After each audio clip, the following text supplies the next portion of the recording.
Kalau uang kasnya dipergunakan dengan baik, tentu saja setuju Kak, karena kan kita nggak mungkin setiap kumpul itu mengeluarkan uang sendiri, ya. Atau setiap acara mengeluarkan uang Assalamualaikum sendiri. warahmatullahi wabarakatuh.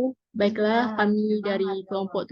7 akan memaparkan presentasi dari hasil diskusi kami, yaitu mengenai konsep proses peranan guru dalam administrasi keuangan sekolah. Kemudian, untuk anggota kelompok kami, yaitu ada saya selaku moderator Intan Syafitri, dan ada Rahmat Hidayat, serta Nizoy Auzini. Baiklah, langsung saja pada pemateri pertama yang akan dibacakan oleh Kak Nizoy. Kepada Kak Nizoy dipersilakan.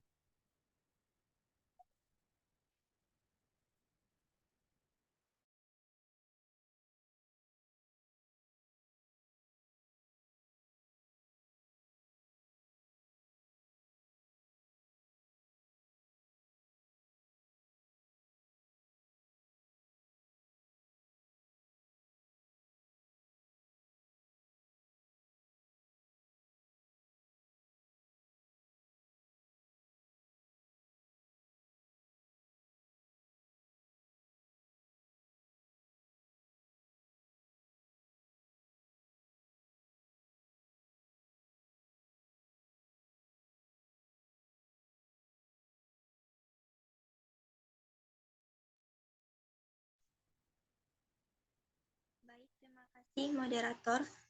Saya akan menjelaskan poin yang pertama, yaitu pengertian administrasi keuangan sekolah. Manajemen administrasi keuangan sekolah merupakan suatu manajemen perencanaan dan pengelolaan di dalam sekolah yang memiliki fungsi untuk mengelola seluruh aktivitas keuangan di dalam suatu sekolah untuk mencapai tujuan sekolah, yaitu menciptakan pengelolaan dan hasil yang efektif dan efisien.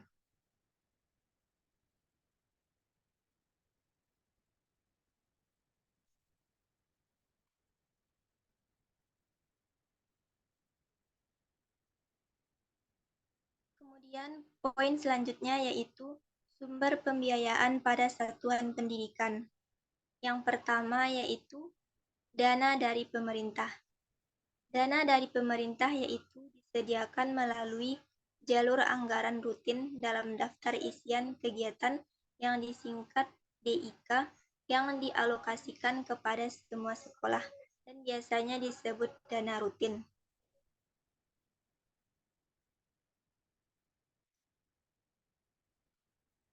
Yang kedua yaitu dana dari orang tua siswa.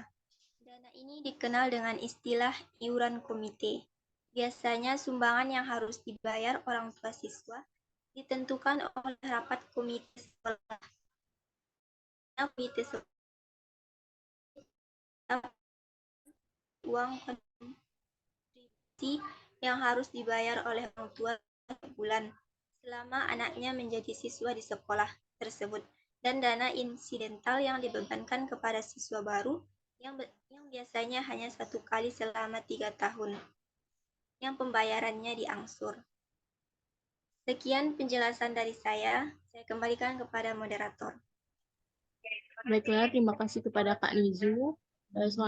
Selanjutnya pemaparan materi kedua akan dibacakan oleh Bang Rahmat. Kepada Bang Rahmat dipersilakan.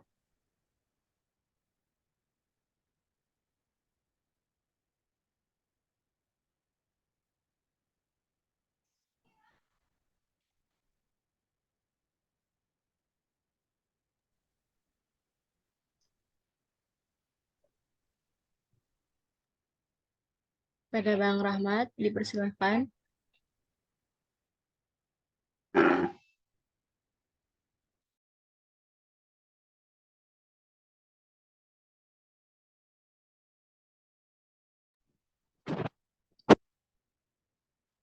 Baiklah, yang ketiga, dana dari masyarakat.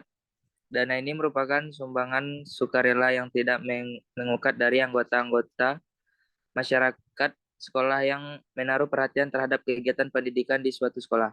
Sumbangan sukarela yang diberikan merupakan wujud dari kepeduliannya yang merasa terpanggil untuk membantu memajukan pendidikan. Dana ini biasanya diterima dari perorangan, organisasi, yayasan, ataupun dari pemerintah dan swasta.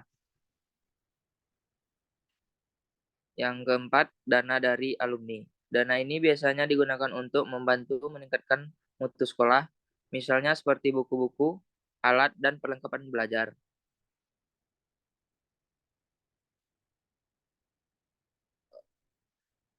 Proses administrasi keuangan.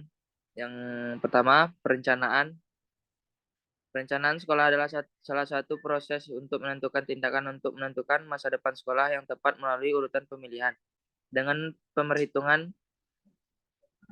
perhitungkan sumber daya yang tersedia. RPS adalah gambaran tentang kegiatan sekolah di masa depan dalam rangka untuk mencapai tujuan sekolah yang telah ditetapkan. Baiklah, terima kasih kepada Bang Rahmat atas pemaparan materi keduanya. Kemudian pemaparan materi ketiga yang akan saya bacakan sendiri. Maaf, yang akan langsung saya bacakan, yaitu bagian proses administrasi keuangan yang kedua adalah pelaksanaan. Depdagri dan Depdikbud 1996 menyatakan bahwa dalam administrasi keuangan harus ada pemisahan tugas dan fungsi otorisator, ordonator, dan pembendaharaan. Kemudian yang C atau yang ketiga yaitu pelaporan dan pertanggungjawaban. Penerimaan dan pengeluaran sekolah dilaporkan dan dipertanggungjawabkan secara rutin sesuai dengan peraturan yang berlaku. Pelaporan dan pertanggungjawaban anggaran rutin dan pembangunan dilakukan dengan memperhatikan ketentuan yang telah disepakati. Kemudian yang terakhir yaitu peran guru dalam administrasi keuangan sekolah. Yang pertama, membuat file keuangan sesuai dengan dana pembangunan. Yang kedua, membuat laporan data usulan pembayaran gaji, rapel ke pemerintah kota. Yang ketiga, membuat pembukuan penerimaan dan penggunaan dana pembangunan. Yang keempat, membuat laporan dana pembangunan pada akhir tahun anggaran. Baiklah, itu saja hasil pemaparan diskusi dari kelompok 7 kami. Jika ada kata salah, mohon dimaafkan. Terima kasih. Assalamualaikum warahmatullahi wabarakatuh.